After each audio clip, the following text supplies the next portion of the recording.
I'm Molly Pesci, and this is Barnes & Noble Tagged. Today, it's not business as usual when we meet Keith Ferrazzi, who says if you want to make a breakthrough in business or in life, you gotta know who's got your back. Keith Ferrazzi came from a family of modest means. His father was a steelworker and his mother a cleaning lady.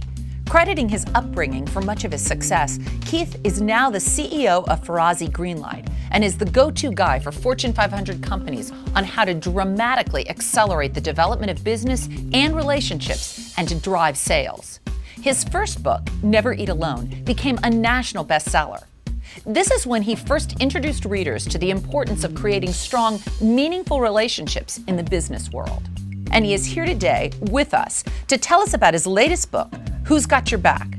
The breakthrough program to build deep, trusting relationships that create success and won't let you fail. Keith Ferrazzi, you've been tagged. Thank you so much for being with us. Thank you very much for having me. So I want to get to your new book, which is called Who's Got Your Back? But in a second, I want to start out with, you're an interesting character on your own. You have been called the go-to guy by Fortune 500 companies. You were voted one of the global leaders of tomorrow. You were one of the top 40 under 40. But I know that you started out as a golf caddy, right? Was that your first job? I did. A golf caddy. Tell us that journey. Yeah, well, a golf caddy in Latrobe, Pennsylvania. For Arnie Palmer, actually. Oh, well, if you're going to be a caddy. Might as well be for Arnie Palmer, Yeah, absolutely. Right? But let me tell you, the success that I've been blessed to have all boils down to one word, relationships. It's about people. It's about the connectivity that I had. It's about Mrs. Poland, who was actually the woman I used to caddy for at Latrobe Country Club. Yeah. Took me under her wing, showed me that there was something that could be there better for me than the existence that I was in socioeconomically. Look, my mom was a cleaning lady, my pop was a steel worker. They made a real strong commitment to me as a kid. And then after that, it was about so many other people who were so helpful. My bosses, my associates, the people that, the media even. My friends in the media have been so helpful. It's all about relationships. The great individuals in business today, they had mentors. They had people who cared about their success. And when someone cares about your success, you get out of bed early and you get into work and your productivity is higher. The bottom line is it's about people, and of course you're going to reach out first with generosity. You started this in Never Eat Alone, and now you're taking it really to a new level in this new book. So let's talk about Who's Got Your Back. Well, how is it the next step? So Never Eat Alone focused mostly on the building of a broad network, but in an authentic and real and generous and deep way. Okay? This book basically says that three people could, and the depth of those three relationships in your life will be disproportionately powerful to your success.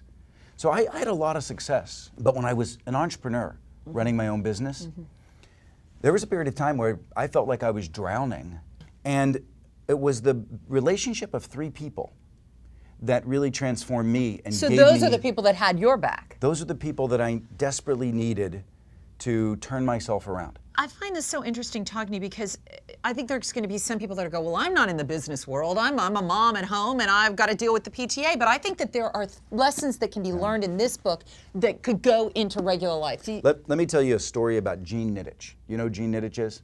Jean Nidich was a housewife out in the burbs of New York City.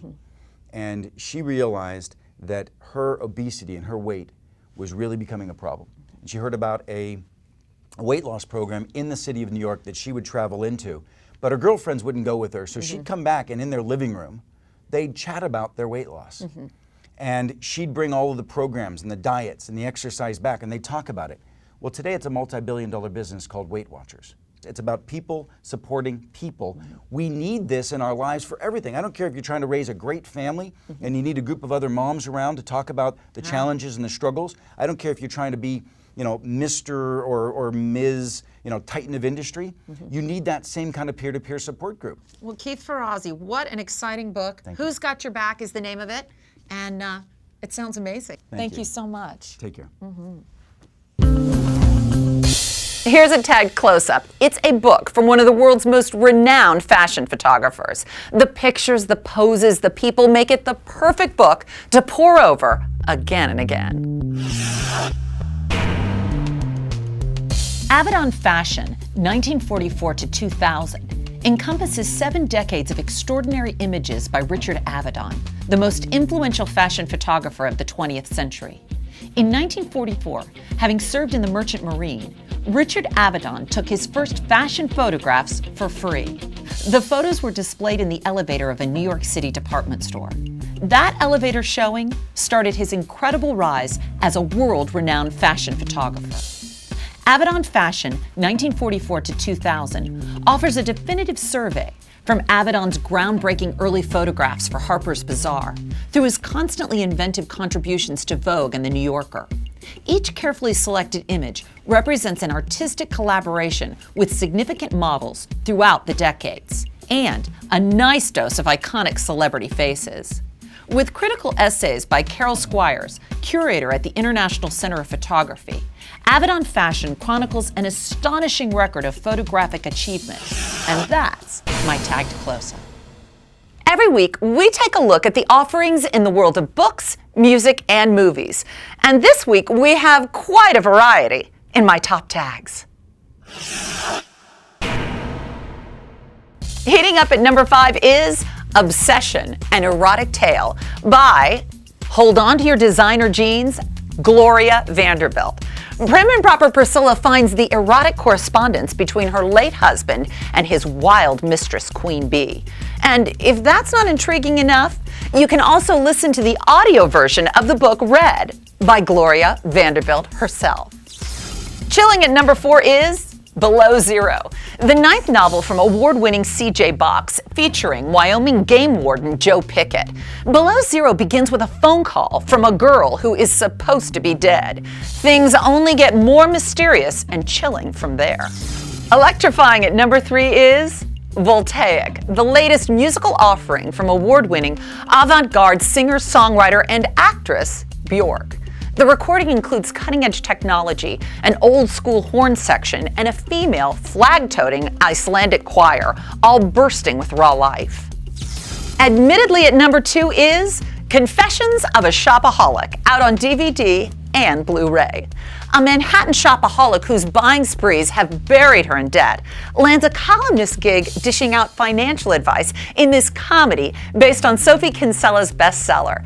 Extras include bloopers, deleted scenes, and the Stuck With Each Other music video by Chantel. Tasty as my top pick is Finger Lickin' 15, the next Stephanie Plum novel in which complications arise, loyalties are tested, cliffhangers are resolved, and donuts are eaten. In short, everything you would expect from a novel by Janet Ivanovich. And those are my top tags for this week. Who's got your back? Well, when it comes to the best in books, movies, and music, Barnes & Noble Tag does. See you next week on Tagged.